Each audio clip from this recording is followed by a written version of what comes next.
So it's the end of May, and we had a lot of things going on in May.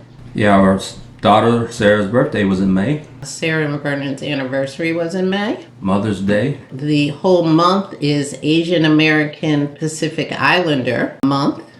And we're celebrating Memorial Day, or commemorating. It was also Cinco de Mayo, which is also one of Tulsa survivors' birthday, Viola Fletcher. And that's what we're going to talk about. We're going to talk about Tulsa, how that became the Black Wall Street shortly after emancipation.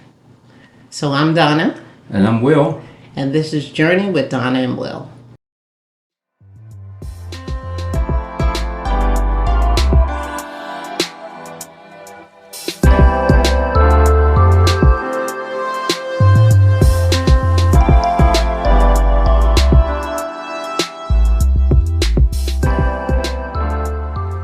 So how did Tulsa become the Black Wall Street? In 1901, oil was discovered at Red Fork, located in southwest Tulsa territory. That was the beginning of the oil boom. So this was a territory, and it turned out to be exceptionally famous amongst African American transients as they escaped the persecution that was happening in Mississippi. Then in 1906, Ottawa W. Gurley, a black entrepreneur, real estate investor, he and his wife purchased 40 acres in Tulsa from a Creek tribal member, the Muskogee tribe. And there's some information that says Gurley worked in the administration of Grover Cleveland, the president at the time, and he had signed the Dawes Act, which was separating this land. So that might be how he kind of knew about this land in order to buy it. In November of 1907, Oklahoma became a state. Previously, it was a territory. Then in just 1 month later, December 1907, there was a bill passed, Senate Bill number 1, which legalized segregation. In other words, it legalized and established the Jim Crow laws. Gurley established a grocery store in the Greenwood section of Tulsa. He parceled and sold his land to other black entrepreneurs.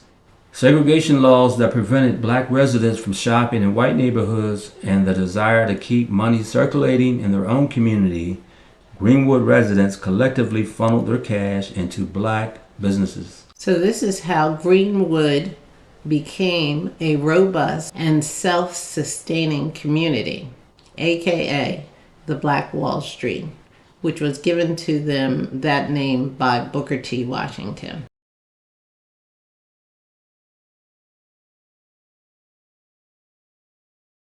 The Greenwood District of Tulsa, Oklahoma was more than 35 city blocks of thriving shops, hotels, theaters, and more.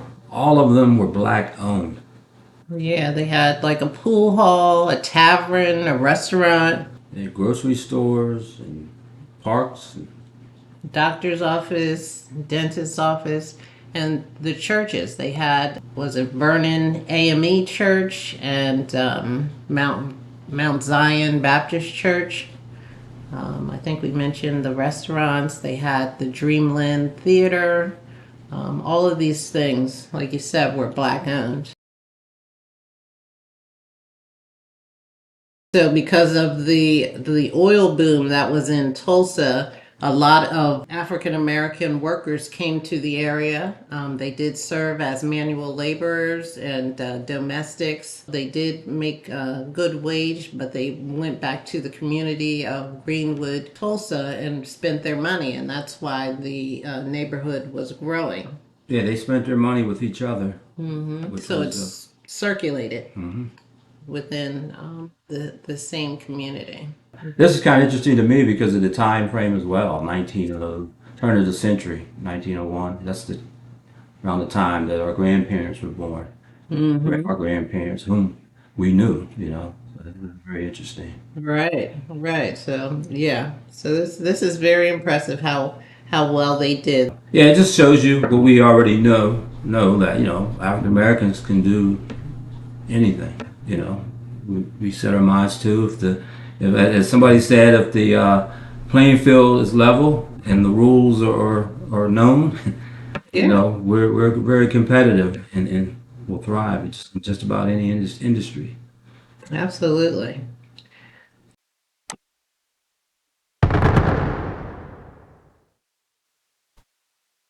Unfortunately, during this time, whites had grown resentful of the black wealth and success of the residents of Greenwood District.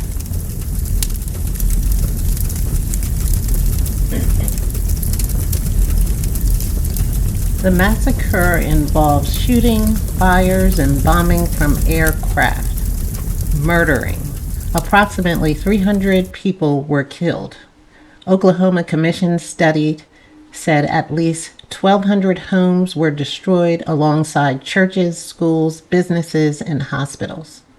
African Americans, over 6,000, were sent to stay in internment camps with cots and tents. Currently, there are 3 survivors: Viola Fletcher, her brother Hugh Van Ellis, and Leslie Randall, all over 100 years old.